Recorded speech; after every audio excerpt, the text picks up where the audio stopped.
নমস্কার বন্ধুরা, welcome back to exam information point official YouTube channel. তো বন্ধুরা, আমি এই ভিডিওর মাধ্যমে তোমাদের আলোচনা করব ওয়েস্ট বেঙ্গল পুলিশ কনস্টেবল এবং লেডি কনস্টেবলের তোমাদের যে রিক্রুটমেন্টের উপর কেস চলছে সেই কেসের আপডেট, এবং এর সাথে আলোচনা করব তোমাদের কি রেজাল্ট, অর্থাৎ তোমাদের কি রেজাল্ট এই মাসে দেওয়ার সম্ভাবনা আছে। এবং তোমরা সবাই জানো 17 তারিখে যে কেসটি ছিল, অর্থাৎ আমানা খাতুনের যে কেসটি, সেটি কিন্তু নেক্সট ডেট অর্থাৎ 23 তারিখে হতে চলছে। তো 23 তারিখে কি কেসটি মিটলে তোমাদের কি রেজাল্ট প্রকাশিত হতে পারে। তো সম্পূর্ণ গুরুত্বপূর্ণ আপডেট কিন্তু আমি একটি মাত্র ভিডিওর মাধ্যমে আলোচনা করব। ওকে, তো বন্ধুরা, তোমরা অন স্ক্রিনে দেখতে পারো আমি অফিসিয়াল সাইটে চলে আসলাম এবং অফিসিয়াল সাইট থেকে তোমাদের কিছু আপডেট দেখাবো। তো বন্ধুরা, তোমরা সবাই জানো আমানা খাতুনের যে কেসটি, ঠিক আছে, তাদের হাইট সংক্রান্ত কেস। তো বন্ধুরা, এর সাথে কিন্তু তোমরা আরও জানো বর্তমানে যে কেসগুলো চলছে ওয়েস্ট বেঙ্গল পুলিশ রাকেশ ঘোষ, ঠিক আছে। তো এরকম কিন্তু টোটাল 9টি কেস আছে। তো বন্ধুরা, বলে রাখি সবথেকে কিন্তু ইম্পর্টেন্ট এবং ভাইটাল কেস ছিল মেয়েদের পিএমটি এবং পিইটি কেসটি, অর্থাৎ তোমরা যদি অন স্ক্রিনে দেখতে পারো সেই কেসটি হচ্ছে এমএটি 303 এবং এমএটি 295। তো বন্ধুরা, তোমাদের বলে রাখি এই কেসটি যদি 23 তারিখে ডিসমিস হয়ে যায় সেক্ষেত্রে কিন্তু তোমাদের রেজাল্ট প্রকাশিত হওয়ার সম্ভাবনা আছে এবং রেজাল্ট কিন্তু প্রকাশিত হয়ে যাবে। ওকে, কারণ এটাই কিন্তু সবথেকে ইম্পর্টেন্ট এবং ভাইটাল কেস।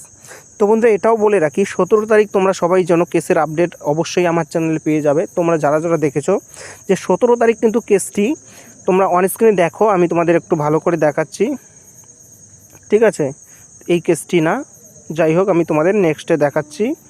তো বন্ধুরা, তোমরা সবাই অন স্ক্রিনে দেখো 17 তারিখ যে কেসটি উঠেছিল অনারেবল জাস্টিস মধুরেশ প্রসাদ এবং অনারেবল জাস্টিস প্রসেনজিৎ বিশ্বাসের বেঞ্চে এবং কোর্ট নাম্বার 4-এ। তো বন্ধুরা, সেদিনই কিন্তু কেসটি শেষ হয়ে যেত এবং কেসটি ডিসমিস হয়ে যেত, বা যেটাই হোক কেসটির কিন্তু রায় সেদিনে চলে আসতো।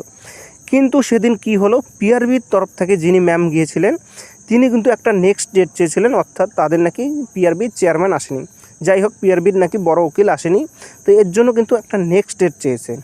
তো বন্ধুরা, তোমাদের বলে রাখি অর্থাৎ 23 তারিখে যদি পিআরবির চেয়ারম্যান, অর্থাৎ যে উকিলের কথা বলা হয়েছে, ঠিক আছে, কল্যাণ ব্যানার্জি, তিনি যদি নাও আসেন, ঠিক আছে, তবুও কিন্তু কেসটি সেদিন উঠবে এবং শুনবে। এবং সিরিয়ালের ক্ষেত্রে আমি যদি তোমাদের কিছু আপডেট দেখাই, আমি তোমাদের কস্ট লিস্টটা ডাউনলোড করে দেখাচ্ছি, তাহলে কিন্তু আরও একটু বুঝতে পারবে। ওকে, তো বন্ধুরা আমি ব্যাক করব, ব্যাক করে কস্ট লিস্ট ডাউনলোড করব। তোমরা অন স্ক্রিনে দেখতে পারো, এখানে আমি 23 তারিখ ক্লিক করব, ঠিক আছে, এবং তোমাদের দেখাবো 4 নম্বরে, তোমরা অন স্ক্রিনে দেখতে পারো, ঠিক আছে, এবং এখানে ভিউয়ে ক্লিক করব।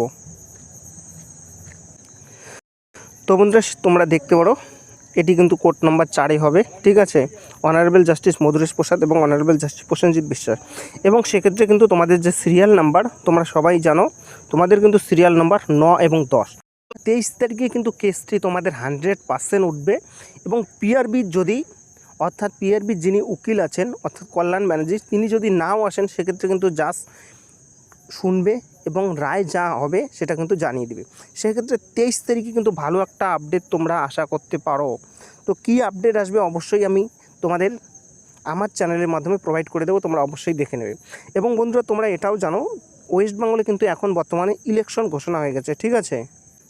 এবং তোমরা এটাও জানো পশ্চিমবঙ্গে কিন্তু 2 দফায় ভোট হবে, অর্থাৎ প্রথম দফা 23শে এপ্রিল, সেকেন্ড দফা 29শে এপ্রিল, এবং গণনা কিন্তু তোমাদের 4টা মে, অর্থাৎ 4 তারিখ মে মাসের। ওকে, তো বন্ধুরা, তোমাদের কিন্তু মে মাসে কোনো রকম জয়েনিং হবে না, ঠিক আছে, মে মাসে কোনো রকম কাজ হবে না। তোমাদের কিন্তু এটা বলে রাখি, তোমাদের কিন্তু রেজাল্ট প্রকাশিত হবে, তোমাদের কিন্তু জয়েনিং ভোটের পর হবে, যে সরকারি আসুক তোমাদের কিন্তু জয়েনিং তখন করাবে। ওকে, এবং মে মাসে হবে না, ধরে রাখতে পারো জুন জুলাই, সেক্ষেত্রে কিন্তু সেরকম মাসে কিন্তু তোমাদের প্রসেসিং শুরু হবে। ওকে, তো বন্ধুরা, এটাই ছিল গুরুত্বপূর্ণ আপডেট। কালকে কিন্তু অবশ্যই তোমরা অফিসিয়াল সাইটে নজর রাখবে এবং তোমরা অবশ্যই আমার চ্যানেলে সাবস্ক্রাইব করে রাখবে। আমার চ্যানেলে যখনই কোনো রকম আপডেট আসবে আমি কিন্তু সবার প্রথমে দেওয়ার চেষ্টা করব।